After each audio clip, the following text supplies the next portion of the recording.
شہر رمضان الذی انزل فیہ القرآن، جس میں نازل کیا گیا قرآن۔ اب یہاں بھی ایک سوال آیا، ہمیں معلوم ہے کہ حضور پر تو نازل ہوا ہے وہ 22-23 برس میں، ہمارا چونکہ عام سوچنے کا انداز جو ہے وہ عیسوی سال سے ہے، تو نوٹ کر لیجئے کہ سن 610 عیسوی میں قرآن مجید کی وحی کا آغاز ہوا اور 632 میں حضور کا انتقال ہو گیا، 22 برس ہے یہ۔ 22 سالوں میں تھوڑا تھوڑا کر کے قرآن مجید کی نزول کی تکمیل ہوئی ہے محمد رسول اللہ پر۔ تو یہ رمضان میں کیسے نازل کیا گیا؟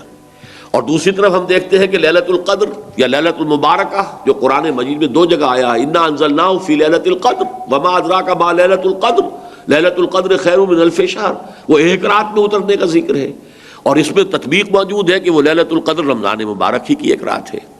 اس اعتبار سے یہ جو رمضان میں یا رمضان کی ایک مبارک شب میں قرآن کا نازل کیا جانا، اس کا مفہوم کیا ہے؟ 2 آراء اس میں ہیں۔ ایک تو یہ کہ آغاز نزول جو ہوا محمد رسول اللہ صلی اللہ علیہ وسلم پر وہ لیلۃ القدر میں ہوا اور وہ ماہ رمضان مبارک میں ہے، گویا کہ اس کو تعبیر کیا گیا کہ ہم نے اس کو نازل کیا لیلۃ القدر میں، یا رمضان کا مہینہ وہ ہے جس میں قرآن نازل کیا گیا۔ ایک دوسرا مفہوم کہ جو صحیح تر ہے اور زیادہ اس پر اجماع ہے وہ یہ ہے کہ انزال کا مصدر جب آتا ہے، انزل ینزل انزالا، یہ باب افعال کا خاصہ ہے، کوئی کام دفعتاً کر دینا، اور جب باب تفعیل میں وہی مصدر آئے گا نزل ینزل تنزیلا، اس کے معنی ہوں گے رفتہ رفتہ تدریجاً ایک کام کو کرنا۔ تدریج کا لفظ بھی اسی تفعیل کے باب سے، جس کی ایک بڑی اہم مثال ہے اعلام اور تعلیم۔ اعلام، کسی کو کوئی چیز بتا دینا، اب اس کے سمجھ میں آئی یا نہیں آئی ہے وہ جانے، ہمارا کام تھا بتا دینا۔ ایک ہے تعلیم، بڑے اہتمام کے ساتھ محنت کر کے کوئی چیز سمجھانی ہے، پھر یہ بھی دیکھنا ہے یہ بات سمجھ میں آ گئی تو اگلی بات سمجھاؤں، اس کے اندر درجہ بدرجہ جو ہے اس کو علم دیا جا رہا، یہ تعلیم ہے۔ تو قرآن مجید میں نزول کے لیے یہ دونوں صیغے آئے، رمضان مبارک اور لیلۃ القدر یا لیلہ مبارکہ، اس میں آتا ہے باب افعال، شہر رمضان الذی انزل فیہ القرآن انا انزلناہ فی لیلۃ القدر انا انزلناہ فی لیلۃ مبارکۃ۔ لہذا یہ ہے پورے قرآن مجید کا لوح محفوظ سے، یا جس کو کتاب مکنون کہا ہے سورہ واقعہ میں، یا جسے انہ فی ام الکتاب لدینا لعلی حکیم کہا گیا، ام الکتاب، وہاں سے پورا قرآن نازل کر دیا گیا سمائے دنیا تک۔ یہ لیلۃ القدر میں ہو گیا، یہ وہی سمائے دنیا ہے جس کے بارے میں وہ حدیث بھی آتی ہے کہ اللہ تعالیٰ ہر رات کو اس کے آخری جو ساعتیں ہیں اس میں نزول فرماتا ہے سمائے دنیا تک، اور پھر ایک پکارنے والا پکارتا ہے حل من سائل فاعطیہ، ہے کوئی مانگنے والا کہ میں اسے دوں، عطا کروں، حل من مستغفر فاغفر لہ، ہے کوئی استغفار کرنے والا، معافی چاہنے والا، مغفرت چاہنے والا کہ میں اسے بخش دوں۔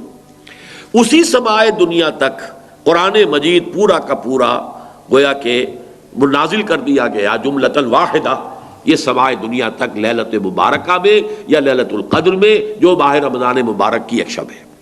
البتہ وہاں سے حضرت جبرائیل علیہ الصلوۃ والسلام تھوڑا تھوڑا کر کے اس کو نازل فرماتے رہے حضور پر، اور یہ ترتیب نزولی ہے حضور کی دعوت و تحریک کے تقاضوں کے مطابق، جبکہ جو اصل ہے لوح محفوظ میں اور کتاب مکنون میں اور ام الکتاب میں، وہ ترتیب وہ ہے جس کے ساتھ کہ پھر حضور نے اس کو مرتب کر دیا اللہ تعالیٰ کے حکم سے، ان علینا جمعہ وقرآنہ فاذا قرأناہ فاتبع قرآنہ۔ انزل فیہ القرآن، اور قرآن کیا ہے؟ ھدی للناس وبینات من الھدی والفرقان، یہ بن کر آیا ہے لوگوں کے لیے ہدایت۔ اب یہاں نوٹ کیجئے ذرا، ایک تقابل آئے گا، اسی سورہ بقرہ کے شروع میں فرمایا گیا ہے قرآن کے بارے میں، الف لام میم ذالک الکتاب لا ریب فیہ ھدی للمتقین، یہ ہدایت ہے متقیوں کے لیے۔ یہاں فرمایا ھدی للناس، تمام انسانوں کے لیے، تو اس میں مطابقت کیا ہے، تطبیق کیسے ہوگی؟ وہ یہ ہے کہ قرآن مجید اپنی جگہ پر فی نفسہ علی مقامہ، تمام انسانوں کے لیے ابد الآباد تک کے لیے یہ ہدایت ہے، رہنمائی ہے، عوام کے لیے بھی، خواص کے لیے بھی، عام لوگ ان پڑھ جاہل ان کے لیے بھی، اور بڑے سے بڑے حکیم اور فلسفی اور دانا اور سائنسدان کے لیے بھی۔ اپنے دور میں جب کہ قرآن نازل ہوا اس وقت کے عوام و خواص کے لیے بھی، اس وقت بھی دنیا میں بڑے بڑے فلسفی تھے. ایران میں، ایرانی قوم کی تو گھٹی میں فلسفہ اور منطق پڑی ہوئی تھی، لیکن ان کے لیے بھی ہدایت نامہ قرآن ہی تھا. عام بدوؤں کے لیے بھی ہدایت نامہ قرآن تھا. پھر یہ کہ آج اس صدی کے اندر علامہ اقبال جیسے شخصیت، انہیں بھی تو آخر کار جو تسکین حاصل ہوئی ہے، ان کے علم کی جو پیاس بجھی ہے، وہ تو قرآن سے بجھی.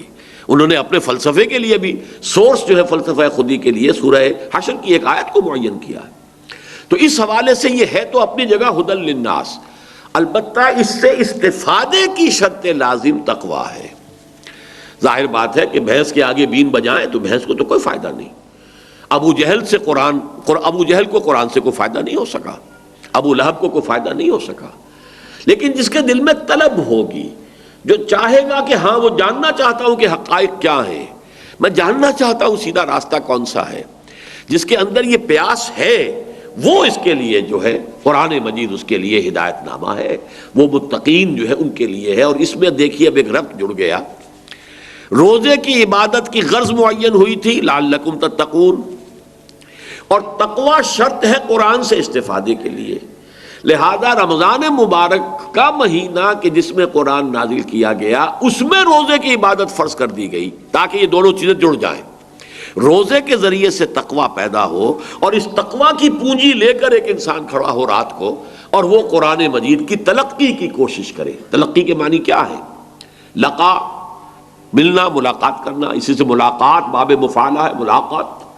اور اسی تلقی تفاعل کے وزن پر کوئی چیز حاصل کرنا. آپ قرآن کو حاصل کرنا چاہتے ہیں، لیکن اس کے حصول کے لیے تقوی شرط ہے. دن میں روزہ رکھیے، جو بھی کوئی رمق آپ کو تقوی کی میسر آئی، جو بھی کوئی آپ کو تھوڑا بہت جو ہے تقوی حاصل ہوا، اب اسے لے کر رات کو کھڑے ہو جائیے تاکہ وہ قرآن کی تلقی کر سکے، قرآن آپ پر نازل ہو سکے. بقول اقبال کہ تیرے ضمیر پہ جب تک نہ ہو نزول کتاب